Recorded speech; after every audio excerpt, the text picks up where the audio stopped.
આવડ કેરા વેણથી ખોડી થઈ ખોડિયાર, મહિમા મોટો જાણ જોવો જગના હોવનાર નાર. ઇતિહાસ મુજબ ભાઈ મેરખિયાને સજીવન કરવા માટે પાતાળ લોકમાંથી અમી કુંભ લાવવો જરૂરી હતો. 7 બહેનોમાંથી નાની બહેન જાનબાઈ અમી કુંભ લેવા પાતાળ લોક ગયા.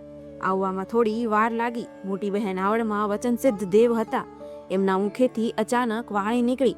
જાનબાઈને આવવામાં વાર લાગી. પગે ખોટ તો નહીં આવી હોય ને? અને એ જ ક્ષણે જાનબાઈના પગે ખોટ આવી. સૂર્ય ઉગે એ પહેલા પૃથ્વી પર પહોંચવું જરૂરી હતું. એટલે જાનબાઈએ મગરની સવારી કરી અને પૃથ્વીલોકમાં આવી ભાઈ મેરખિયાને સજીવન કર્યો. અને 7 બહેનો આગળ વધ્યા. થોડું ચાલ્યા પછી જાનબાઈ ધીમા પડ્યા.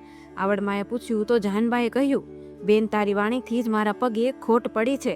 આ સાંભળી આવડમાએ વચન આપ્યું, મારા કરતાં વધુ મંદિરો તારા બનશે. તું ખોડિયાર મા તરીકે પૂજાશ.